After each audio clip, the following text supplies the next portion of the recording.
Hello dear learners, कैसे हैं आप सभी। बहुत बहुत स्वागत है आपका, है ना। तो आज से हम जो शुरुआत कर रहे हैं वो क्लास 11th की आपकी केमिस्ट्री की यहाँ शुरुआत हो रही है। और क्लास 11th केमिस्ट्री में जो आपका चैप्टर 1 है, जिसको कि हम यूनिट कहेंगे, यहाँ पे यूनिट 1 करके उसमें हम समझने जा रहे हैं, देखने जा रहे हैं किसको, some basic concept of chemistry को। देखिए, इस चैप्टर को मैं शुरू करूँ उससे थोड़ा सा मैं आपको बता देता हूँ कि आपको हम किस तरह से पढ़ाने वाले हैं एनसीईआरटी बुक को, ठीक है। यदि आपने मेरे ओल्ड लेक्चर नहीं देखे हैं तो कोई दिक्कत नहीं है, अब से बिल्कुल नई शुरुआत ये हो रही है। पूरी मैं आपकी क्लास 11 की केमिस्ट्री और फिजिक्स को कंप्लीट करा दूंगा, ये मेरा आपसे प्रॉमिस है। कहीं आपको जाने की जरूरत नहीं पड़ेगी। अब ध्यान से सुनो, मैं यहाँ पे क्या करूँगा, आपको जो इंपॉर्टेंट पॉइंट्स आएंगे उनको हाईलाइट करा दूंगा, आपको जो भी इंपॉर्टेंट बातें होंगी उनको बता दूंगा, कोई भी ऐसी इन्फॉर्मेशन आएगी उसको मैं साइड में आपको लिख के बता दूंगा। तो आप क्या करिएगा, अपनी बुक में एज इट इज़ उनको नोट कर लीजिएगा, या फिर नोटबुक आपने बनाई होगी तो उनमें नोट करते जाइएगा जो जो मैं चीज़ें आपको कहूँगा नोट करने वाली, ठीक है। और यदि आपको चाहिए कि आपको पीडीएफ के फॉर्म में ये मिल जाए तो वो भी मिल जाएगा आपको कमेंट बॉक्स में, या फिर आप जो है डिस्क्रिप्शन में जाएंगे, लिंक से वहाँ पे ओपन करके उसको ले सकते हैं टेलीग्राम की, ठीक है। तो सब कुछ आपको मिलेगा, कुछ भी कहीं भागने की जरूरत नहीं है। जो भी बोर्ड एग्जाम के हिसाब से देख रहे हैं भाई, है ना, 12th के भी मैं एक लेक्चर लाऊंगा। तो यदि आप बोर्ड के हिसाब से देखेंगे, एग्जाम को आपको क्लियर करना तो भी हेल्पफुल है। और यदि आप नीट वगैरह की तैयारी कर रहे हैं या फिर जेई वगैरह की तैयारी कर रहे हैं तो भी हेल्पफुल है, सबके लिए हेल्पफुल है। अब देखिए जरा, हम बिना समय गवाए हुए शुरुआत करते हैं, समझना शुरू करते हैं इस चैप्टर में हमारे लिए क्या है। इस चैप्टर का जो नाम है आप ध्यान से देखेंगे तो क्या है, some basic concepts of chemistry. बहुत इजी नाम है इसका, मतलब कि आपको कोई यहाँ पे रॉकेट साइंस नहीं बताने वाले हैं भाई केमिस्ट्री ये है वो है, ऐसा कुछ नहीं है। बस केमिस्ट्री की थोड़ी बहुत आपका क्या है, एक बेसिक कंसेप्ट देने वाले हैं, जिससे कि आपको जो आगे के चैप्टर आएंगे उसको समझने में हेल्प होगी। क्योंकि अभी तक आपने जो केमिस्ट्री में भी आपने 10th या 9th में जो पढ़ी होगी वो केमिस्ट्री केमिस्ट्री नहीं थी, बल्कि एक छोटे मोटे से रिएक्शन वगैरह थे जो आपने पढ़े थे। लेकिन अब जो केमिस्ट्री होगी बिल्कुल एक मजेदार होगी, नई होगी, एक प्रैक्टिकल केमिस्ट्री को आप जो है पढ़ने जा रहे हो, ठीक है। तो उसी के बेस पे आपके कंसेप्ट हैं, उन्हीं को हम देखेंगे। अब जरा मैं आपको पढ़ाना शुरू करता हूँ, यहां से लेना शुरू करता हूँ, क्या लिखा है जरा इसको ध्यान दीजिएगा। यहाँ पे रॉड हॉफमैन करके कोई स्कॉलर रहे होंगे, विद्वान रहे होंगे, साइंटिस्ट रहे होंगे। तो उन्होंने क्या एक डेफिनेशन दी है केमिस्ट्री को डिफाइन करते हुए। इसको आप कोई एग्जाम में नहीं पूछने वाला, कुछ नहीं करने वाला, बट अपने अंडरस्टैंडिंग के लिए, अपने नॉलेज के लिए समझ लो उसमें इन्होंने क्या कहा है, ठीक है। ये कहते हैं भाई केमिस्ट्री जो है एक साइंस है।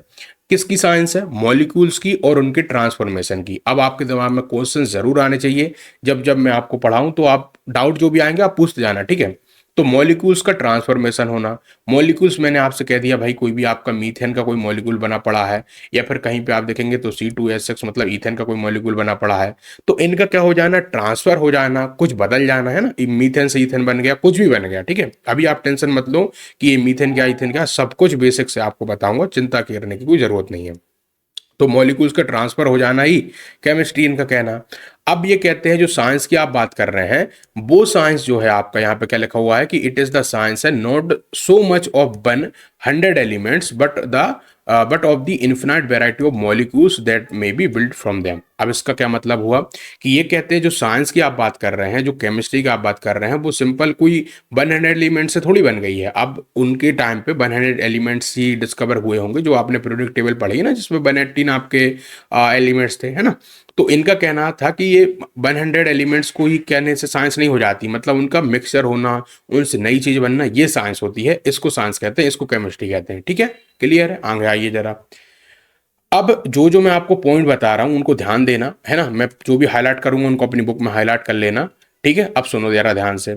अब यहां पे लिखा है कि जो साइंस है आपकी, वो कह रहे हैं can be viewed as a continuing human effort to systematize knowledge for describing and understanding nature. मतलब जो साइंस है, जो विज्ञान है भाई साहब, वो क्या है, वो एक सिंपल सा वो इस तरीके से है कि जिसमें हम ह्यूमन एफर्ट लगाते हैं।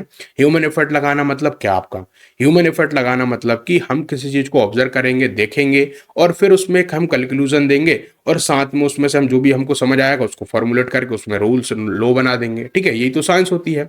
अब आइए जरा, आपने जो है पढ़ चुके हैं, you have learn in your previous classes that we come across diverse substances present in nature and changes in them in daily life. तो ये आपने अपनी 10th वगैरह में बिल्कुल अच्छे से पढ़ा होगा। क्या भाई, कि जो भी हम देखते हैं डेली लाइफ में, जो हमारे चेंजेस आते हैं, चेंजेस में क्या आता है, फॉर एग्जाम्पल जैसे हम कहते हैं कर्ड का फॉर्मेशन हो जाना मिल्क से, मतलब जो दही है दूध से बन जाना, है ना, चेंज आया दूध में। फिर फॉर्मेशन हो जाना किसकी, विनेगर की, किससे, शुगर केन जूस से, तो ये भी आपका भाई चेंज है। इस तरीके से आप देखेंगे है ना कि यदि हम क्या करें, रस्टिंग हो जाना किसकी, आयरन वगैरह की, यदि उसको थोड़ा सा लंबे समय के लिए खुला छोड़ दिया जाए तो ये सारी चीजें क्या है, हमको चेंज बताती हैं। और ये चेंज आप बेसिकली कहते थे केमिकल चेंज, ये तो आपने पढ़ा था 10th में। तो आगे देखिए, अब ये जो सारे चेंजेस आ रहे हैं है ना, जो भी चेंजेस आपके आ रहे हैं, हो रहे हैं, अब इसको हम साइंस में पढ़ने के लिए क्या करते हैं, इनको हम डिवाइड कर देते हैं, कैटेगराइज कर देते हैं। कैसे कर देते हैं, इसकी हम साइंस की अलग अलग ब्रांचेस बना देते हैं। कैसे बना देते हैं, देखो, हम कह देते हैं भाई, कुछ आपकी होगी केमिस्ट्री, मतलब जहां पे केमिकल चेंजेस हो रहे होंगे, केमिकल की बात हो रही होगी, वो केमिस्ट्री हो जाएगा। कहीं पे बात हो रही होगी किस फिजिकल चेंज की, वहां पे फिजिक्स की बात कर देंगे, जैसे कोई मोशन हो रहा है, काइनेटिक जो इक्वेशंस हो रही है, बहुत सारी चीजें होंगी, तो वो भी आपको मैं फिजिक्स के लेक्चर में बताऊंगा, तो वहां फिजिक्स हो जाएगी। कहीं पे आपका बायो से जुड़ी हुई चीजें होंगी, बायोलॉजी से, उसको हम कह देंगे कि आपका बायोलॉजी। कहीं पे अर्थ से रिलेटेड कोई चीज होगी, उसको जियोलॉजी बोल देंगे। तो इस तरीके से हमने क्या करा, साइंस को फर्दर क्लासिफाई कर दिया, ठीक है, हमारे समझने के लिए, ठीक है। ऐसा कुछ नहीं था कि साइंस आपकी अलग अलग है, कुछ अलग नहीं है, साइंस साइंस होती है, बस हमने क्या करा, उनको समझने के लिए अलग अलग उसको डिवाइड कर दिया। क्लियर है। आगे जरा देखो, अब मुझे बस 1 सेकंड देना, इसको हम चार्ज जरा लगा दे, है ना। ठीक है, अब देखो जरा, अब यहां पे ये जो आपको पूरा टॉपिक अब शुरू हो रहा है यहां से, इसमें पूरा आपको एक हिस्ट्री बताई जाएगी केमिस्ट्री की, कि इंडिया में केमिस्ट्री कैसे शुरुआत हुई, चाइना में भाई केमिस्ट्री कैसे शुरुआत हुई, फिर आप ओल्ड टाइम पे देखेंगे, एशियन टाइम पे, तब हमारी केमिस्ट्री कैसे थी, लोग जानते भी थे या नहीं जानते थे, उसके बारे में पूरा पैराग्राफ रहेगा। मैं आपको थोड़ा समझाता हूं उसको, ठीक है। चलिए जरा देखिए, अब केमिस्ट्री जो है आपका यहां पे लिखा हुआ है क्या, chemistry as we understand today, जो आज हम केमिस्ट्री को समझ रहे हैं भाई, is not a very old discipline, मतलब कि ये जो है कोई ज्यादा पुराना डिसिप्लिन नहीं रहा है, ठीक है। मतलब जो आज हम समझ रहे हैं, मतलब आज समझ रहे हैं, जो आपकी केमिस्ट्री है वो इतनी ज्यादा पुरानी नहीं थी, मतलब कि इससे पहले केमिस्ट्री बहुत अलग थी, इसका ये मतलब है लाइन का, ठीक है। केमिस्ट्री जो कि was not study for its own sake, मतलब कि केमिस्ट्री को इसके लिए नहीं पढ़ा जाता था कि भाई हमको समझना है केमिकल चेंज क्या हो रहा है, ये सब कुछ क्या हो रहा है, बल्कि rather it came up as a result of the search for two interesting thing, मतलब कि केमिस्ट्री का जो जन्म हुआ वो इस चीज को लेके हुआ, दो चीजों को लेके। पहली तो क्या भाई ये था आपका, पहला था फिलोसफर स्टोन, जिसको हम कहते हैं पारस का पत्थर। आपने इसके बारे में कई सारी स्टोरी सुनी होंगी, कई सारी माइथोलॉजी स्टोरी सुनी होंगी, आपकी हिंदू माइथोलॉजी को फॉलो करते होंगे, तो वहां पे हमने पारस पत्थर के बारे में सुना होगा। अब ये पारस पत्थर क्या होता है भाई साहब, पारस पत्थर जो होता है बेसिकली क्या कर देता है, कन्वर्ट कर देता है जितने भी बेसर मेटल्स होते हैं आपके, जिनसे हम बेस बना सकते हैं, या बेसर मेटल जो होते हैं उनसे क्या कर देता है, जैसे कि आयरन या कॉपर को गोल्ड में।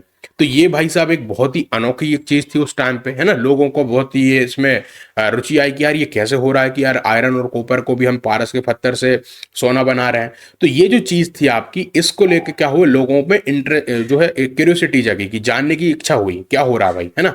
दूसरा ही ऐसा एक और था क्या, एक्सेलर ऑफ लाइफ। एक्सेलर ऑफ लाइफ मतलब जो आप अमृत वगैरह की बात करते हैं ना, जिसको हम पी ले तो अमर हो जाएंगे, है ना, इमोर्टेलिटी आ जाएगी हमको। तो ऐसी भी भाई साहब जो है कई सारी बातें आई।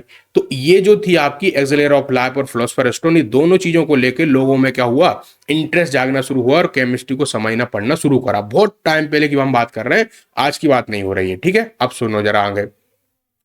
अब एशियंट इंडिया जो थी, भारत की हम बात करें, जो भारत के जो लोग थे एशियन इंडिया के, already had the knowledge of जो है मैनी साइंटिफिक फेनोमेना, मतलब कि भारत के लोगों के पास में ऑलरेडी बहुत सारी चीजों का फेनोमेना के बारे में वो जानते थे। जैसे कि आप देखेंगे तो much before the advent of the modern science, जो आज की मॉडर्न साइंस है उसको जानने से पहले इनके पास में बहुत सारा नॉलेज था।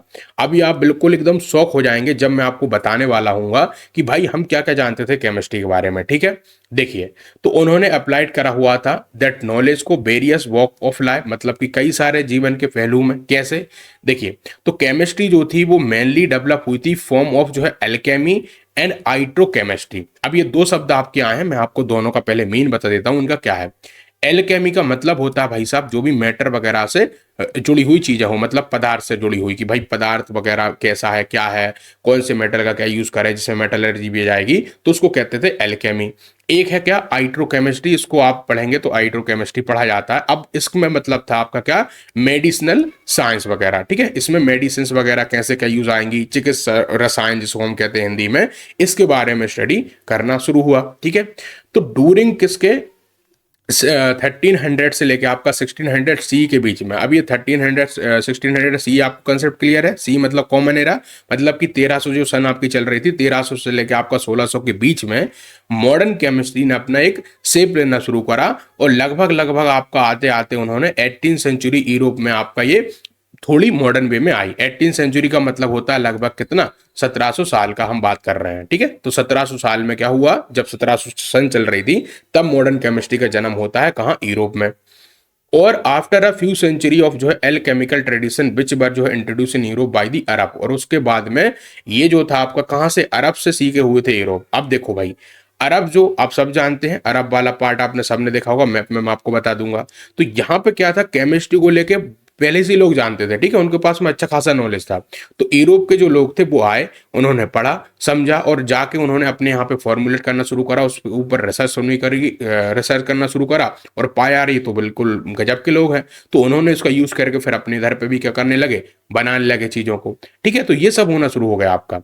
आगे जरा देखो भाई क्या हो रहा है। अब ये तो मैंने आपको थोड़ा इंडियन यूरोप के बारे में बता दिया, कैसे कैसे मॉडर्न या फिर हम एशियन जो हमारी केमिस्ट्री डेवलप हुई है। अब सुनो चाइना वगैरह के बारे में, और फिर थोड़ा सा इंडियन के बारे में, कि जैसे कि हम बात करें चाइनीज और जो इंडियन है, उनके पास में भी अपना ओन अल्केमिकल ट्रेडिशन थे। अल्केमिक ट्रेडिशन मतलब यही कि कैसे कैसे हम टेक्निक का यूज करके मैटर वगैरह से अलग अलग पदार्थ बना सकते हैं। जैसे आपने देखा होगा कि यार हम लोग उस समय पे क्या थे, कांच के बिल्कुल आभूषण बनाते थे पहनने वाले, ठीक है। कई सारे कॉस्मेटिक बनाते थे, चेहरों में लगाने वाली चीज है, दवाइयां बनाते थे। तो ये कहाँ से नॉलेज आया, तो ये बहुत पहले से हमारे पास था, ठीक है। अब आगे देखो, एशियन इंडिया की हम बात करें, तो यहां पे आपको हम बता दें भाई, एशियन इंडिया में 2 सेकंड बस देना मुझे। तो एशियन इंडिया में जो केमिस्ट्री थी वॉज कॉल्ड अ रसायन शास्त्र, मतलब एशियन इंडिया में हम जो केमिस्ट्री को रसायन शास्त्र कहते थे, रस तंत्र कहते थे, रस क्रिया कहते थे, या फिर रस विद्या कहते थे। कुल मिला के रस का मतलब होता है जो भी आप केमिकल की बात करो तो उसको कहते हैं रस। रस ये वो वाला रस नहीं है जो कि हमारे अंदर उत्पन्न होता है ना, वो आपने सुना होगा रस अलंकार वो वाला, वो अलग है, और ये आपका अलग है ना। ये रस आपका कौन सा है, जिसमें कि आप केमिकल से जुड़ी चीजें करेंगे, ठीक है। अब आगे देखो, इसमें इंक्लूड थी क्या क्या चीजें इंक्लूड थी आपकी, metallurgy, medicine, manufacture of cosmetics, glass, dice वगैरह वगैरह। अब आपको बता दें एक एक करके चीजें क्या है। मेटलर्जी मतलब कि मेटल वगैरह को कहाँ से आप ढूंढेंगे भाई साहब, आयरन कहाँ से मिलेगा, लोहा कहाँ से मिलेगा, चांदी, ये सब कुछ, ठीक है, उसको मेटलर्जी कहेंगे। फिर मेडिसिन मतलब कि उसमें दवाइयां वगैरह की कौन सी दवाई से का क्या यूज आएगा, हर्ब वगैरह हो गया आपके ये सब। फिर इनका मैन्युफैक्चर करना, ठीक है, किसका, कॉस्मेटिक्स का। कॉस्मेटिक्स आप सब जानते हो जो हम चेहरे पे लगाते हैं, हमारी बॉडी पे लगाते हैं, साइन करने के लिए, अच्छा दिखने के लिए, ठीक है। ग्लास वगैरह हो गए, डाइस मतलब होते हैं आपके क्या, कलर वगैरह जो आप बालों में लगाते हैं ना भाई, काला बाल सफेद, मतलब सफेद बाल हम काला कर लेते हैं, ये सब। तो इसका क्या हुआ, एक सिस्टमेटिक एक्सकवेशन करी गई। एक्सकवेशन मतलब होती खुदाई करी गई, और कहां पे खुदाई करी गई, ये आपकी मोहनजोदारो में। मोहनजोदारो जो कि सिंध में आपका है, और हड़प्पा पंजाब में आपके जो इलाके हैं वहां पे आपको मिल जाएगा। तो ये आपका है, ठीक है। तो मोहनजोदारो जो कि सिंध में है, और हड़प्पा जो कि पंजाब में है, ये 2 जगह है जहां पे खुदाइयां हुई, और पाया गया भाई कि यहाँ पे ऐसी कई सारी चीजें थी जो कि डेवलपमेंट हो रहा था वहां पे केमिस्ट्री का, ठीक है, हमारी इंडिया में। और ये बहुत ही पुराना था, बहुत ओल्ड था, है ना, वेरी ओल्ड। अब आर्कोलॉजिकल कई सारी फाइंडिंग करी गई फिर उसके बाद में, और इन्होंने ये शो किया हमको, आर्कोलॉजिकल, आर्कोलॉजिकल मतलब होते हैं जो कि हिस्टोरिकल चीजों को छान नबीड़ी करते हैं, उनको कहते हैं आर्कोलॉजिकल, ठीक है। तो उन्होंने पाया कि यहाँ के लोग क्या थे, बेग्ड जो ब्रिक्स थी, मतलब कि पकी हुई ईंटें का उपयोग करते थे, सोचो अब। एंड अपने कंस्ट्रक्शन का जो वर्क होता था उसमें इसका यूज आता था। एंड इन्होंने हमको ये भी शो करा कि मास प्रोडक्शन हो रहा था किसका, पोट्री का। पोट्री मतलब होती है आपकी मटके वगैरह, तो बड़ी ही तादाद में मटके बनाए जा रहे थे। तो सोचो भाई, अब मटके बनाना आप ऐसे मत सोच लेना हलवा है, एकदम कितना हम नियमित टेम्परेचर रखें, कैसे उसको देखो। अब मटके बनाने के लिए वो घुमाने वाला भी वो चक्रा चाहिए। तो आज से जो है 5-4 साल पहले इसका भी नॉलेज हमारे पास था, है ना। अब regarded as the earliest chemical process, तो ये सबसे हमको क्या पता चला कि हमारे भारत में जो लोग थे ये सब केमिकल प्रोसेस के बारे में अवेयर थे, ठीक है।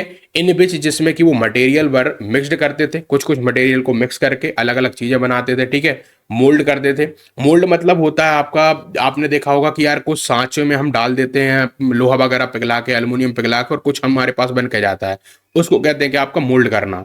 तो मोल्ड करके बनाई जाती थी चीजें, ठीक है, सब्जेक्टेड टू हीट वगैरह करके इनको फायर वगैरह में, और एक हम डिजायरेबल क्वालिटी हम पा लेते थे उससे, ठीक है। आगे देखो, तो remains of glazed pottery, glazed pottery मतलब होती एकदम, जो आप देखते हैं, मैं इमेज आपको बता दूंगा, इस तरह की पोट्री जो थी वो फाउंड हुई है कहाँ पे, मोहनजोदारो में, है ना। जिप्सम सीमेंट का यूज करा जाता था। अब देखिए पहले के समय में जो आप सीमेंट और ये सब आप गारा जो बनाते हैं आप, जो है घर बनाने के लिए, तो उस टाइम पे ये सब नहीं था। एक अलग पदार्थ था जिसका नाम था जिप्सम ना, जिप्सम, जिप्सम आपको आगे भी हम पढ़ाएंगे, तो आप बिल्कुल टेंशन मत लेना। तो इस तरह का पदार्थ बनता था जिसका यूज वो करते थे किसके लिए, इन द कंस्ट्रक्शन वर्क में, मतलब कुछ बनाने के लिए, मकान वगैरह, घर वगैरह, छत वगैरह, ठीक है। एंड इट, इसमें क्या होता था, इस जिप्सम में लाइम होता था, चूना, सैंड, रेत होती थी, और कुछ कुछ कैल्शियम कार्बोनेट के इसमें पदार्थ होते थे, ठीक है। तो हड़प्पन्स जो थे मेड फ्यांस, मतलब फ्यांस एक तरह का एक सॉर्ट ऑफ ग्लास का बना हुआ ऑर्नामेंट से, जो कि आपको मैंने इमेज में यहाँ पे दिखा दिया है, तो इस तरह का भी वो बनाया करते थे, ठीक है। और दे मेल्टेड एंड फोर्स, मतलब कि कई सारों को वो पिघला के, फोर्स करके वैरायटी ऑफ ऑब्जेक्ट बनाते थे मेटल से, जैसा कि लेड का यूज करके, सिल्वर का यूज करके, गोल्ड का, कॉपर का, कई सारी चीजें वो बनाया करते थे उस टाइम पे, ठीक है। And they improve the hardness of copper for making जो है artefact by using tin and arsenic. ये बड़ी इंपॉर्टेंट लाइन है। क्या है इसका मतलब, आपको हम समझा दें। जो आप अलॉय की बात करते हैं, ठीक है, अलॉय, तो ये अलॉय बनाना भाई उस टाइम पे भी था। मतलब कि वो क्या करते थे, कॉपर वगैरह में जिंक को मिला के, टिन को मिला के, आर्सेनिक को मिला के, कई सारी चीजों मिला के उनको हार्ड करके कई सारी चीजें बनाते थे वो, तो इनको कहते थे हम क्या, आपका अलॉय उस समय भी आपका था। कई सारे हमको ग्लास मिले हैं, कांच के ऑब्जेक्ट मिले हैं, है ना, ग्लास आप सब जानते हो, तो वो हमको मिले हैं। और उसमें हमको ये पता चला कि ये मतलब कि हमको पहली बात तो मस्की जो कि साउथ इंडिया में है वहां पे मिला है, और लगभग इसका जो टाइम पीरियड माना जाता है उस टाइम का, मतलब ये 1000 से लेकर 900 बीसीई के लगभग, मतलब कि बिफोर क्राइस्ट या बिफोर कॉमन एरा जो था आपका, कि उस समय पे ये मिलता है, मतलब 1000 से लेकर 900 के बीच का, ठीक है। तो वहां पे हमें क्या मिला, मस्की जो जगह है वहां पे हमें कई गिलास के ऑब्जेक्ट मिले हैं, ठीक है, साउथ इंडिया में। और हस्तिनापुर जो आपका है, और तक्षशिला जो है आपकी नॉर्थ इंडिया में, जो कि 1000 से लेकर 200 बीसीई के तक में ये सिटी बढ़िया से रही। तो वहां पे हमें कांच के ग्लेजेस, आपके कुछ हमको कलर्ड चीजें मिली हैं, है ना।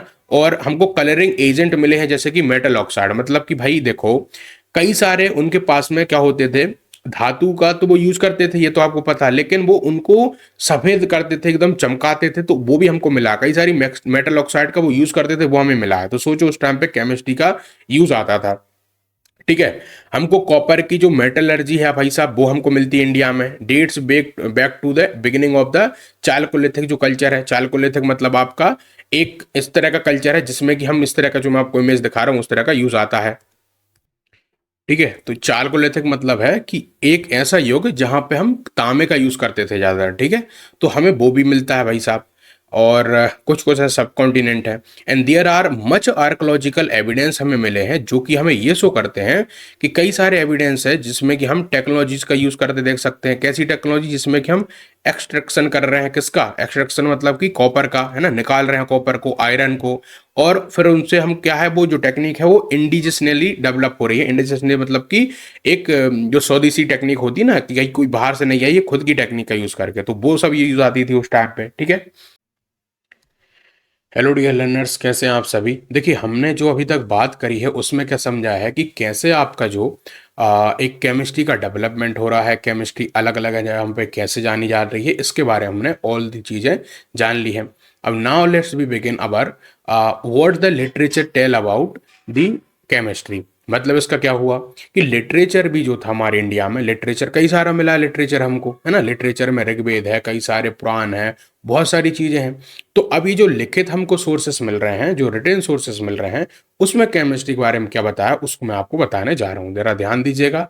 सबसे पहले हम बात करते हैं किसका, ऋग्वेद की। तो ऋग्वेद में आपको क्या मिलता है, तो ऋग्वेद जो आपका है, जो कि सबसे ओल्डेस्ट वेद माना जाता है, उसमें जो बताई गई है एक प्रोसेस जिसको कहते हैं हम क्या, टैनिंग ऑफ लेदर।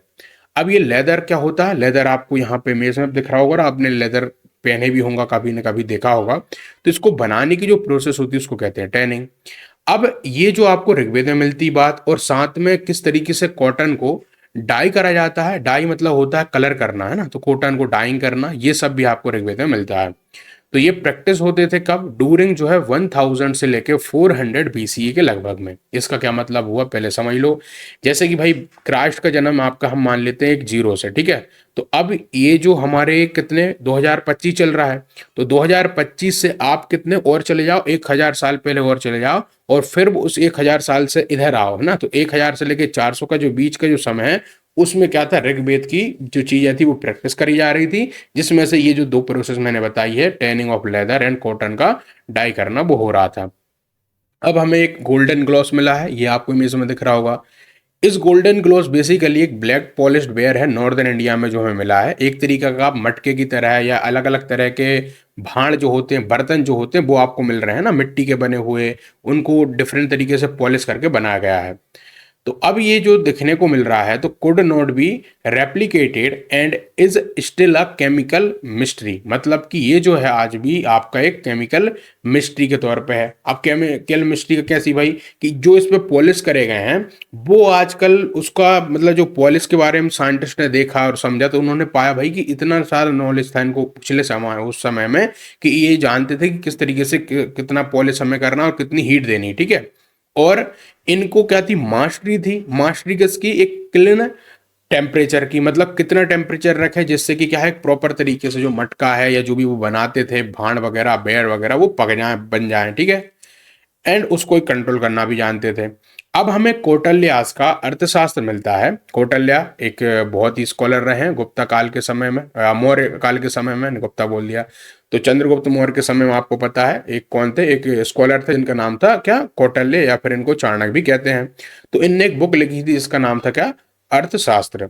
उस अर्थशास्त्र में इन्होंने बताया है कि कैसे जो है आप समुद्र से सॉल्ट बना सकते हो, ये सब उसमें बताया गया है, ठीक है। आगे देखिए, हमें वास्ट नंबर ऑफ क्या मिलते हैं, कई सारी ऐसी स्टेटमेंट मिलती हैं, मटेरियल डिस्क्राइब हुए हैं आपके किसमें, एशियंट वैदिक लिटरेचर में, जो कि आपके क्या हैं आज के समय में soon to agree with modern scientific finding, मतलब कि जो आज की मॉडर्न साइंटिफिक फाइंडिंग जो हम कर रहे हैं, उससे ही आप इसको मिलता जुलता देख सकते हो। मतलब कि जो आज मॉडर्न चीजें हम कर रहे हैं, कहीं ना कहीं उस टाइम पे भी लोगों को इतना खासा नॉलेज था उस चीज का, ठीक है। हमें कॉपर के यूटेंसिल्स मिले हैं, यूटेंसिल्स मतलब होते हैं बर्तन वगैरह कॉपर के, ठीक है। आयरन गोल्ड सिल्वर के हमें ऑर्नामेंट्स मिले हैं। ऑर्नामेंट्स मतलब क्या होते हैं, जो पहनने वाले आभूषण होते हैं वो सब। फिर हमें टेराकोटा की ऐसे डिस्क मिली है ना, कुछ प्लेट वगैरह, टेराकोटा मट्टी जो होती है, एक टेराकोटा मटेरियल होता है उसकी बनी हुई। पेंटेड ग्रे पोट्री मिली हमें, पोट्री होती मतलब कि पॉट जो होता है ना आपका, की मटके वगैरह वो। फिर हैव सी जो है आपका been found in many archaeological site in North India, और ये सब आपको नॉर्थ इंडिया में मिलता है। फिर एक हमको कौन मिले हैं, सुश्रुत संहिता मिली है। अब सुश्रुत जो थे एक बहुत ही स्कॉलर थे, है ना, और ये जो थे ज़्यादातर मेडिसिनल इनको नॉलेज था। तो सुश्रुत ने क्या है, अपनी एक बातों को बताया, तो उसको हम संहिता करके कहते हैं ना, तो सुश्रुत संहिता करके उसको कहा जाता है। तो उसमें एक्सप्लेन करते हैं क्या, अल्कलीस के बारे में। अल्कलीस मतलब कुछ नहीं है, वो जो आपका क्या है, मेटल की ऑक्साइड हो गई, या जो बेस आपके जो होते हैं वो सब हो गए आपके, तो उनको अल्कलीस कहते हैं, और ये आपको मैंने पहले बताया है। तो ये सब का नॉलेज इनके पास था। फिर एक और आपके स्कॉलर आते हैं जिनका नाम है चरक, उन्होंने भी अपनी बातों को लिखा है किसमें, उनकी भी एक संहिता है। तो चरक संहिता में मेंशन वो करते हैं क्या, एशियन इंडियाज में, कि वो बोलते हैं कि हमको पता था कि कैसे हम सल्फ्यूरिक एसिड बना सकते हैं, नाइट्रिक एसिड बना सकते हैं, oxide of copper, tin, zinc, ये सब का नॉलेज हमारे पास था।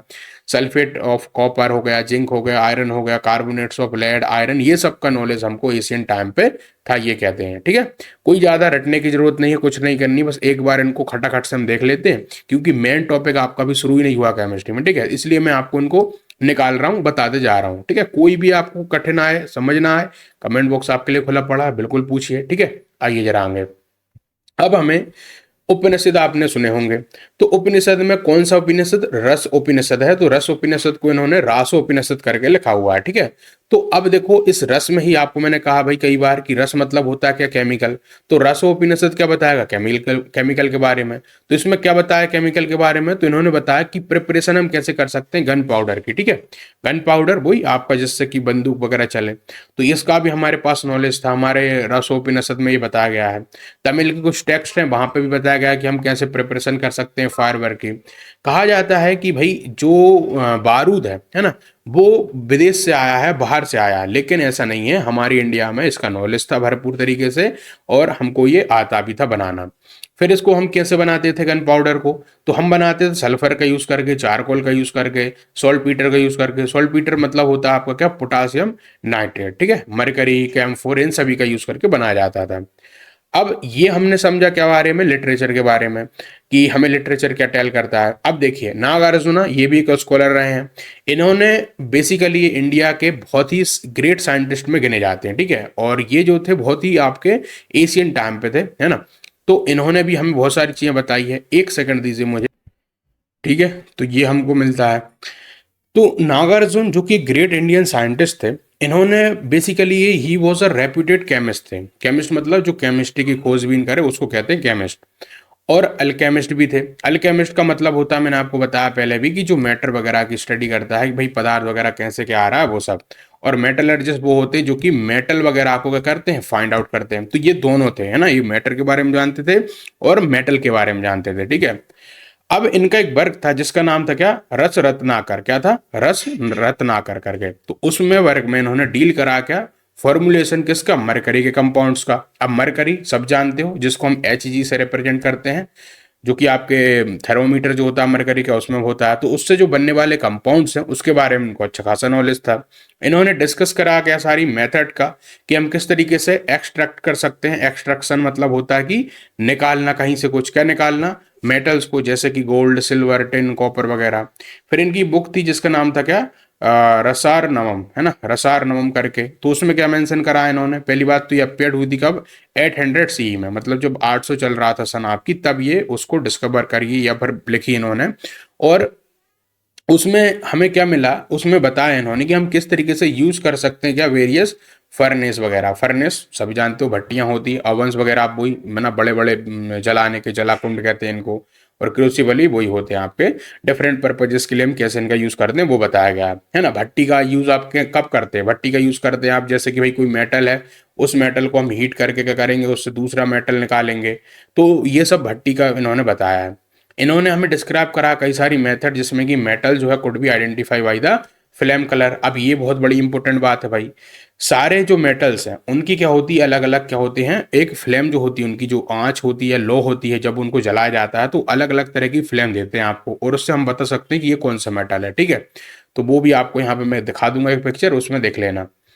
चक्रपाणी जो थी ये भी किस ग्रेट स्कॉलर रहे हैं। इन्होंने क्या डिस्कवर करा है, मरकरी की सल्फाइड को, है ना। तो मरकरी कैसे सल्फाइड बनाती वो। और इनको क्रेडिट जाता है क्या, इन्वेंट करना सोप, सोप होती साबुन को। और इन्होंने सोप कैसे बनाई, मस्टर्ड ऑयल का यूज करके, कुछ अल्कलीस का यूज करके, मतलब वही सोडियम ऑक्साइड की वगैरह का यूज करके। और साथ में इन्होंने कई सारे इंग्रेडिएंट का यूज करके मेकिंग कर दी सोप की। फिर इंडिया ने सोप को बनाना जो शुरू करा वो 18 सेंचुरी सी में करा है। और ऑयल ऑफ जिसका यूज हम करते थे, एरेंडा का, महुआ के प्लांट के सीड हो गए आपके, ठीक है, और कैल्शियम कार्बोनेट हो गया, ये सब कुछ सोप बनाने में यूज आते थे। अब हम देखते हैं आगे क्या, अभी तक हमने बात करी कि अलग अलग स्कॉलर ने क्या हमारे बारे में लिखा है। अब देखिए जरा कि भाई आपको अभी भी यदि आप चले गए, मान के चलो कि आप ये अजांता की गुफाओं में, एलोरा की गुफाओं में चले गए, तो वहां पे क्या है, आपको मिलेंगे क्या, ऐसी कई सारी पेंटिंग जो कि दीवारों पे बनी हुई है। और उनके जो कलर है उन पेंटिंगों के, उनको देख के आप कह सकते हो कि भाई कितने ही वो शानदार है, कि आज तक खराब नहीं हुए। तो मैं आपको बताता हूँ, देखो, तो आपको कई सारी पेंटिंग्स मिलती किसकी, walls of Ajanta and Ellora की, जो कि लुक फ्रेश बिल्कुल आज भी नहीं दिख रही है। और कई सारा इसको समय बीत गया है ना। और हाई लेवल ऑफ वहाँ पे साइंस हमको समझ आती है उनकी, एशियन इंडिया में किस तरह से लोगों ने ये पेंटिंग बनाई होगी। अब बारहमेर की जो बृहत संहिता है ना, बारहमेर भी एक स्कॉलर थे, तो उनकी एक संहिता थी। संहिता मतलब वो रिटन वर्क को कहते हैं, ठीक है। तो उसमें इन्होंने एक इंसाइक्लोपीडिया की तरह, वो आज यूज करा जाता है, उसमें इन्होंने कंपोज करा है। और पहली बात तो इसको जो लिखा था इन्होंने 6th सेंचुरी CE में लिखा था, मतलब जब आपका लगभग 500 चल रहा होगा, है ना। तो इसमें बताया क्या है इन्होंने, इनमें बताया इन्होंने कि हम कैसे प्रिपरेशन कर सकते हैं ग्लूटिनियस मटेरियल का। अब ग्लूटिनियस मटेरियल कुछ नहीं है, ग्लूटिनियस मतलब होता है ग्लू, जो आप ग्लू नहीं कहते भाई कि जिससे चिपका सके, तो वही चिपकाने वाले मटेरियल इन्होंने बताए हैं। जैसे कि अब उस समय में सीमेंट वगैरह हो गई, या जो गारा आप बनाते हैं ना दीवारों को उठाने के लिए, तो वो नहीं था। क्या करते थे, कई दूसरे तरीकों से ऐसे हम चीजें बनाते, जैसे कि रूफ है, हाउस है, टेम्पल्स है, वो उनमें यूज करा जाता था, ठीक है। तो वो इन्होंने बताया तरीका।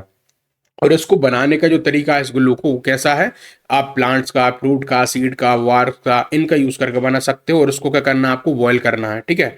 और ये वेरियस रेजिन्स में यूज हो सकता है। रेजिन्स मतलब वही होता है आपको जिसमें कि हम इसको मिला के यूज करते हैं, ठीक है। फिर it will be interesting to test जो है such material scientifically assess them for use. तो इस तरीके से हम इनको साइंटिफिकली यूज कर सकते हैं और असेस कर सकते हैं कैसे हमारे लिए यूजफुल हो सकते हैं। फिर आपको कुछ और भी क्लासिकल टेक्स्ट मिलते हैं, जैसे कि अर्थवेद की हम बात करें, अथर्ववेद की बात हम करें, है ना। ऋग्वेद जो है आपका एक वेद हमने देख लिया, अब अथर्ववेद में भी आपको बताया गया है। तो इसमें 1000 सी के लगभग में ये लिखा गया, और उसमें आपको क्या बताया गया जरा मैं आपको बताता हूँ। तो इसमें बताया गया भाई कई सारे जो डाई स्टफ के बारे में। डाई स्टफ मतलब क्या होते हैं कि किसी को कलर करना, मतलब बालों को, कपड़ों को, ये सब बताया गया। मटेरियल जो कि जिसमें कि वो डाई किससे करते थे, टर्मरिक का यूज करके, मैडर का, सनफ्लावर का, और पीमेंट का, है ना, कोचिनियल का, इनका, लाख का। लाख होता है जो आपने देखा होगा ना, लाख चक्र है, जो कि महाभारत में भी एक आपको समझ आया होगा कि लाख चक्र बनाया था। तो वो लाख होता है जो कि एक अलग अलग चीजों से बनता हुआ है ना, मांस का यूज करके, अलग अलग दुनिया भर की चीजों का।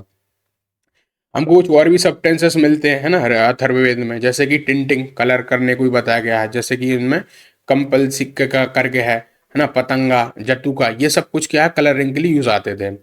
अब 12 मेहर की जो बृहत संहिता है वो हमें रेफरेंस देती है किसको लेके, परफ्यूम को लेके। परफ्यूम वही सुगंधित द्रव्य जो हो गए आपके, कॉस्मेटिक जो आप चेहरे पे लगाते हैं ना, वो सब कुछ उसमें मिलता है।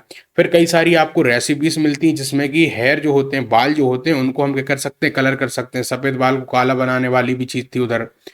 फिर इसके अलावा हमें और क्या मिलता है, तो इसके अलावा हमें मिलती है चीज़ें जैसे कि आपका ये सब कुछ। पहली बात तो जो डाइंग वाली चीज़ें, प्लांट से इंडिगो जो हो गया आपका, इन सब से बनाया जा रहा था। गन पाउडर का यूज़, आयरन पाउडर का यूज़ करके, black iron, steel, acidic extract आपके, और सावर जो है राइस ग्रूल का यूज़ करके बनाए जाते थे। क्लियर है।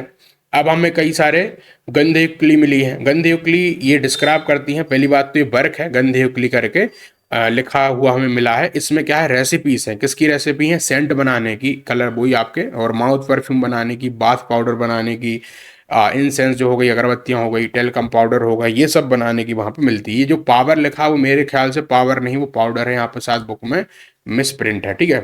फिर हमें बात मिलती है किसकी, पेपर की। पेपर जो हम यूज करते हैं लिखने के लिए। तो भाई साहब देखिए, पेपर की हम बात करें तो इंडिया में जो पेपर था वो लगभग हमें 17वीं सेंचुरी में माना जाता है, हमको इसके बारे में नॉलेज था। और ये कैसे माना जाता है हमें, कि एक चाइनीज ट्रैवलर था, चाइनीज मतलब कि इधर उधर से जो है चाइना से आने वाले जो ट्रैवलर होते थे, यात्रीगण होते थे, तो उनमें से एक का नाम था क्या, आइजिंग, है ना। तो वो आया आपके, और उन्होंने बताया कि भाई हमारे भारत में 17वीं शताब्दी जो थी, मतलब 1600 के लगभग में हमें पेपर का नॉलेज था। फिर हमें कई सारे क्या मिले हैं, एक्सकेवेशंस मिले हैं। एक्सकेवेशंस होते हैं मतलब जहाँ पे हमको चीज़ें पड़ताल करनी पड़ती, खोद खाद के निकालना पड़ता है। तो जैसे तक्षशिला हो गई, तो वहाँ पे हमें क्या मिली, कुछ इंक मिली हैं, और इंक से हमें पता चलता है कि इंडिया में जो है 4th सेंचुरी के लगभग में कलर जो थे वो यूज़ आ रहे थे, इंक वगैरह यूज़ आ रही थी, है ना। और ये सब कुछ कहाँ से बन रहा था, वो चौक का यूज़ करके, रेड लेड का यूज़ करके, मिनिमम का यूज़ करके, इनसे बनाया जा रहा था। क्लियर है। अब इसके अलावा हमें और भी नॉलेज था किसका, फर्मेंटेशन का। अब फर्मेंटेशन मतलब होता है भाई किसी चीज को सड़ाना गलाना। जैसे कि आप जानते हैं जो दारू बनती है, शराब जो बनती है, वो सड़ा के बनती है किसी भी चीज को, तो वो भी हमारे पास नॉलेज था। और ये हमें क्या है, कई सारे वेदास में हमको इसका नॉलेज, ठीक है। तो फर्मेंटेशन मैंने आपको बता दिया, सड़ा गला के चीजें करना, तो ये हमें वेदास में मिलता है। और वेदास के अलावा हमें जो कौटिल्य का अर्थशास्त्र है उसमें भी हमें मिला है कि भाई शराब वगैरह, वाइन वगैरह बनाई जाती थी, है ना, लिकर्स जैसे हम कहते हैं। फिर हमें जो चरक संहिता है ना, वो भी मैं फिर से आपको बता रहा हूँ, चरक के द्वारा लिखी जो संहिता थी। अब इसको संहिता बोल लो, संहिता बोल लो, बट इसको संहिता पढ़ा जाता है ना। तो संहिता जो थी उसमें भी मेंशन करे गए कई सारे इंग्रीडियंट्स आपके, है ना। इंग्रीडियंट्स, है ना, थोड़ा सा फंबल हो जाता है, तो इंग्रीडियंट्स वगैरह मिलते हैं, जिसमें कि वार्स हो गई आपकी, बार्क मतलब होती है छाल, हो गई है ना किसकी, प्लांट की जो भी होती है, स्टेम वगैरह जो होता है आपका तना, फिर flowers, leaves, wood, cereals, fruit, sugar cane, सब का यूज करके क्या है, कई सारी ड्रिंक्स बना जाती थी। उनका नाम क्या पड़ा गया आपका, उन ड्रिंक को कहा जाता था क्या, असवास, ठीक है, ये बनाए जाते थे।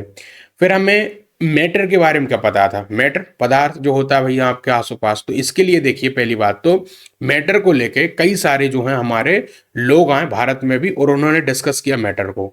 इन्होंने कहा कि यदि मैटर को आप अल्टीमेटली क्या है, एक पहली बात तो वो इनडिविजिबल बिल्डिंग ब्लॉक से बना हुआ है। इनडिविजिबल मतलब होता है आपका जिसको कि फर्दर आप डिविजिबल ना कर पाए, तो इन डिविजिबल। क्लियर है। अब ये जो है आपकी बात इन्होंने कही, और वो किसने कही थी? आचार्य एक हमारे कांड थे उन्होंने। अब आचार्य कांड को पहली बात तो ये वॉन हुए थे कब? आपके 600 BCE के लगभग में, और इनको कස්සप नाम से भी जाना जाता है। तो इन्होंने बताया कि भाई मैटर जो है वो ऐसी चीज से बना हुआ है कि जिसको कि आप फिर फर्दर डिवाइड नहीं कर पाएंगे। कहने का इनका मतलब था कि इन्होंने पहली बार एक एटॉमिक थ्योरी प्रपोज करी, और इन्होंने कहा कि जो मैं बात कर रहा हूं स्मॉल इनडिविजिबल जो पार्टिकल्स की, वो कोई और नहीं है, वो आपका परमाणु है। ठीक है। और ये जो परमाणु है इन्होंने कंपेयर आज आप कर सकते हो एटम से, है ना। उसके उनको जब तो नॉलेज नहीं था एटम एटम क्या होता, वो तो सोच रहे थे बैठ के, है ना। तो उन्होंने कहा यार कि जैसे उनके सामने कोई सब्सटेंस आया, उन्होंने कहा यार कि इसको यदि मैं तोड़ते जाऊं तो एक ऐसा पॉइंट आएगा जहां पे फर्दर ये तोड़ा नहीं जा सकता, है ना। ऐसा पॉइंट जाएगा, तो उस पॉइंट को जो आएगा उसको कहेंगे हम क्या? आपका परमाणु। इसका ये मतलब था। इन्होंने क्या थी ऑथर करा है, ऑथर मतलब कि लिखा हुआ है इन्होंने क्या? वैशेषिक करके अपनी एक बुक लिखी है, उस वैशेषिक सूत्र करके। और फिर हमें ये बताते हैं कि जो भी सब्सटेंसेस हैं, है ना, जितनी भी आपको दुनिया में कुछ भी दिख रहा है वो सब कुछ क्या है? एग्रीगेटेड हुआ है। एग्रीगेटेड मतलब कि मिलके बना हुआ है। किससे मिलके? स्मॉलर यूनिट्स जो है इन्हीं एटम्स की, इन्हीं परमाणु की, जो कि आपका इटरनल है ना। इटरनल का मतलब है कि जो कहीं आपने नहीं बनाया है, ह्यूमन मेड नहीं है, वो तो प्राकृतिक देन है, कहीं से आया हुआ है, और वो इनडिस्ट्रक्टिबल है। इनडिस्ट्रक्टिबल मतलब होता है कि उसको फर्दर आप डिस्ट्रक्ट ना कर पाए, तोड़ ना पाए। क्लियर है। इसको ही हम कह रहे हैं परमाणु कह रहे हैं। फिर उन्होंने और भी हमको कहा बात है, क्या कहा इन्होंने? इन्होंने कहा पहली बात तो भाई ये जो है आपका स्फेरिकल शेप में है। स्फेरिकल मतलब कुछ इस तरीके का शेप है इसका, गोल सा। फिर इन्होंने कहा कि ये सुपर सेंसिबल है, मतलब कि बहुत ज़्यादा इसके अंदर एनर्जी है, एकदम सेंस इसके अंदर है। फिर इन्होंने कहा ये हमेशा मोशन में रहता रहता है। तो इतनी सारी बातें कर रहे हैं, सोचो अब, है ना, एटम को लेके। फिर इन्होंने ये एक्सप्लेन करा कि इंडिविजुअल जो आपकी इंटिटी है आपकी can not be sense through any human organ. मतलब कि जो ये मैं परमाणु की बात कर रहा हूँ, उन्होंने कहा कि आप इसको जो है अकेला करके ह्यूमन जो है इसको ऑर्गन जो है वो महसूस नहीं कर पाएंगे। ठीक है। कांट ने फिर आगे ऐड करते हुए कहा कि वेराइटीज ऑफ एटम है दुनिया में, और डिफरेंट है डिफरेंट क्लासेस ऑफ सब्सटेंसेस के लिए। इसका सिंपल सा मतलब है भाई, ये जो पेन है वो अलग एटम की बनी है, ये माउस दिख रहा है वो अलग एटम का बना है, ये मोबाइल है वो अलग एटम का बना है। इन्होंने ये कहा मतलब कि हर एक परमाणु अलग अलग सब्सटेंस का अलग अलग परमाणु है, इन्होंने ये कहा। और ये जो है अलग अलग परमाणु ही पेयर होके क्या करते हैं? एक ट्रिपलेट बना लेते हैं, या जोड़े में जाते हैं, और क्या करते हैं? कॉम्बिनेशन बना के एक अनसीन हमें क्या करते हैं? एक फोर्सेस की वजह से ये जुड़ जाते हैं आपस में, जिसको कि आज आप अपनी लैंग्वेज में क्या कहते हैं? कोवलेंट बॉन्ड फोर्स कहते हैं ना। क्या बोलते हैं उसको यार? आयनिक बॉन्ड आपके बनते हैं, इलेक्ट्रोस्टैटिक फोर्स आपका बनता है। तो ये कह रहे हैं कि जो उस टाइम तो इनको नॉलेज नहीं था, तो लेकिन इन्होंने कहा कि एक ऐसा फोर्स है जिसको इसको बांध के रखता है। ठीक है। फिर इन्होंने हमें कंसेप्चुलाइज करा जो है थ्योरी को, और कब करा इन्होंने? ये 2500 साल पहले करा डाल्टन के। जॉन डाल्टन ने अपनी एटॉमिक थ्योरी दी है, उसमें बताया है कि भाई कैसे एक एटम होता है, कैसे कैसे वो होता है उसके अंदर, वगैरह वगैरह बातें। लेकिन डाल्टन के देने से पहले ही इन्होंने क्या थी? वो थ्योरी दे दी थी, और लगभग 25 साल पहले। ठीक है। फिर फर्दर हम देखें चरक संहिता में हमें पहली बात तो ओल्डेस्ट आयुर्वेदिक एक एपिक हमें देखने को मिलता है। ठीक है। कौन? चरक संहिता जो है। अब इसमें हमें आयुर्वेदिक की बात मिलती है। आयुर्वेदिक मतलब होता है कि जिसमें आप वही सब जड़ी बूटियों को खाएंगे, योग वगैरह करेंगे, ये सब बात है। तो ये सबसे पहले बार हमें किसमें मिला? चरक संहिता मिला आयुर्वेदिक के बारे में। इसमें डिस्क्राइब करा गया कैसे हम ट्रीटमेंट कर सकते हैं डिसीजेस का, है ना। और कंसेप्ट इन्होंने बताया क्या? Reduction of particle size of metal is clearly discuss in the Charaka Samhita. ये बहुत ही इंपॉर्टेंट लाइन है, बहुत ही इंपॉर्टेंट लाइन। क्या है इसका मतलब? देखो, इन्होंने कहा कि भाई जो भी आपके कौन है मेटल्स हैं, उनको आप क्या करते जाएंगे? रिडक्शन करते जाएंगे उनका। रिडक्शन मतलब कि उनको बिल्कुल छोटा सा इनका पार्टिकल बना दो, तो जिसको हम कहते हैं आज के समय में क्या? आपकी नैनो टेक्नोलॉजी। मतलब कि उनको पार्टिकल को, मतलब कि मेटल को एकदम बारीक कर दिया जाए। तो इन्होंने कहा उस बारीक करने से जो आपको वो मिलेगा, क्या कहते हैं उसको?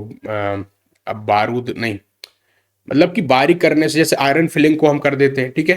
तो बुरादा बुरादा जो मिलेगा उसका यूज करके आप क्या कर सकते हो? जिसको हम भस्म भी कहते हैं। ठीक है। जैसे मेटल को मैंने जला दिया, जला के राख बन गया, उस राख को आप यूज कर सकते हो आपकी एलिमेंट्स वगैरह में, मतलब आपकी बीमारियों में। और वो जो है आज भी आपका यूज करा जा रहा है। कई सारी ऐसी डिस्कवरीज हुई, उनमें ये प्रूव कर दिया गया है कि भाई मेटल के यदि भस्म का यूज होता है, कई सारे ऐसे कैंसर के आप देखना केसेस नेट पे सर्च करके, उनको भस्म का यूज करके उनका कैंसर मिटाया जा रहा है। ठीक है। ये सब आपको मिल रहा है। तो after decline of the alchemy and the hydrochemistry, मतलब कि जो मैटर वगैरह के बारे में जो चीज़ थी, फिर आपका जो मेडिसिन के बारे में जो चीज़ थी, वो धीरे धीरे क्या होने लगी थी, डेक्लाइन होने लगी थी और एक ऐसी स्टेट पे पहुंच गई जहां पे फिर इनको ज़्यादा यूज़ नहीं करा जा रहा था। लेकिन but it too decline due to introduction in the practice of the western medicinal system in the 20th century. और ये किस कारण हुआ? क्योंकि वेस्टर्न में क्या था, 20वीं शताब्दी मतलब कि लगभग 1900 के समय में ये सारी नई नई चीज़ें आने लगी थी मॉडर्न, तो इसकी वजह से ये रुकने लगी। फिर कई सारी आप देखेंगे तो फार्मास्यूटिकल्स जो इंडस्ट्री थी वो लगनी शुरू हो गई थी, है ना। और based on the Ayurveda continue to the exist, मतलब कि फिर भी क्या था, आयुर्वेदा कुछ समय तक के लिए चला, लेकिन बाद में क्या हुआ, ये भी धीरे धीरे डेक्लाइन हो गया।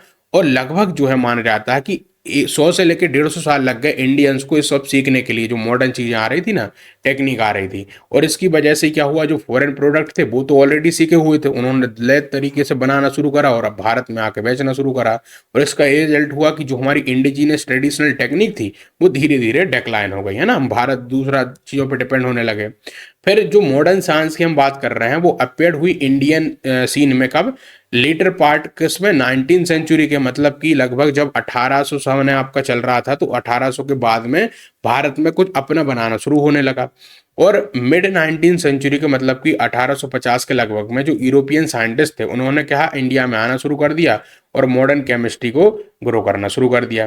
तो अब ये जो हमने बात इतनी करी है लंबी चौड़ी, इससे हमको क्या सीखने को मिला, क्या समझने को मिला, जरा मैं आपको वो बताता हूँ। देखिए, तो फ्रॉम दी अबव डिस्कशन हमने ये सीखा कि केमिस्ट्री है वो डील करती क्या, composition, structure, property, interaction of matter के बारे में, ठीक है। मतलब ये सारी चीजें आपको देखने को मिलती है भाई, किस तरीके से कंपोज होती है केमिस्ट्री, फिर उसका स्ट्रक्चर क्या है, उसके अंदर क्या प्रॉपर्टीज है, कैसे इंटरेक्ट ये करती है आपस में, ये सब हमने देखा।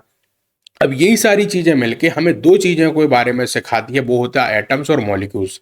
मतलब कि इसको हम फर्दर देखेंगे कि भाई एटम्स और मॉलिक्यूल्स क्या होते हैं। और अब जो है हम इसकी एक डेफिनेशन बना सकते हैं यहाँ से कि केमिस्ट्री आपकी also called the science of the atom and molecules, मतलब कि केमिस्ट्री कुछ और नहीं है बल्कि एक साइंस है एटम और मॉलिक्यूल्स की। मॉलिक्यूल्स और एटम क्या होते हैं देखेंगे हम इसको, बिल्कुल चिंता मत करना दिमाग में कि सर एकदम से आप शब्द तो बोल देते हो डिफाइन नहीं करते हो। मैं देखो कुछ कुछ चीजें जानबूझ के डिफाइन नहीं करता हूँ, डिफाइन करने के लिए मैं इनको हजारों तरीके से आपको बता सकता हूँ, लेकिन मैं सोचता हूँ आपको एक स्टेप बाय स्टेप लिया जाए, है ना। मैं आपको अभी यहाँ पे पूरी चीजें बता दूंगा तो आपको जैसे मैं फर्दर लेक्चर लाऊंगा उसमें आपको दिक्कत जाएगी, फिर आप कहेंगे सर आपने कुछ बता दिया था पहले ही, एकदम से आप ग्रेस भी नहीं कर पाएंगे चीजों को, ठीक है। तो मैं आपको क्या करता हूँ, एक स्टेप बाय स्टेप ले जाता हूँ, ठीक है। अब सुनो बात, अब ये जो हम एटम और मॉलिक्यूल्स की बात कर रहे हैं, पहली बात तो हमारे दिमाग में कुछ क्वेश्चंस आने चाहिए, क्या, कि कैन वी सी, वे और परसीव दिस एंटिटीज, मतलब कि क्या हम देख सकते हैं, इनका वजन ले सकते हैं, क्या इनको परसीव कर सकते हैं एंटिटीज को, एटम और मॉलिक्यूल्स को। तो फिर इसके अलावा एक और क्वेश्चन आना चाहिए आपके दिमाग में कि क्या ये पॉसिबल है काउंट करना, नंबर ऑफ एटम्स वगैरह, मॉलिक्यूल्स वगैरह, एक गिवन मास ऑफ मैटर हमें दे दिया गया है, quantitative relation between mass and number of this particle.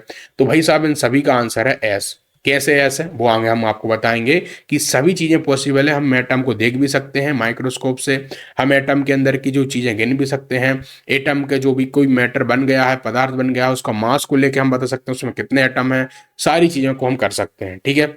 तो अब ये सब हम आगे देखेंगे अगली वाली यूनिट में। अब एक छोटा सा और एक टॉपिक है इंपोर्टेंस ऑफ केमिस्ट्री, पहले इसको भी मैं आपको पढ़ा देता हूँ, ज्यादा आपका बड़ा नहीं है, फिर हम सीधा उसके बाद में शुरुआत करेंगे अगले लेक्चर से किसकी, नेचर ऑफ मैटर के बारे में। तो अभी हम जरा आपको पढ़ा दें क्या, ये जो पॉइंट रहा आपका इंपोर्टेंस ऑफ केमिस्ट्री।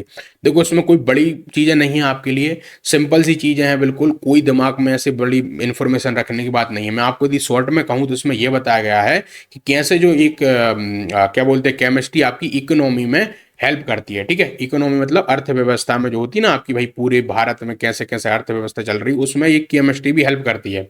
कैसे करती है मैं आपको बताता हूँ। पहली बात तो भाई केमिस्ट्री का यदि हम प्रिंसिपल की बात करें तो ये क्या है आपका, कैसे वेदर पैटर्न हो रहे हैं आपके, है ना, मौसम वगैरह बदला रहा है, हमारा दिमाग कैसे फंक्शन कर रहा है।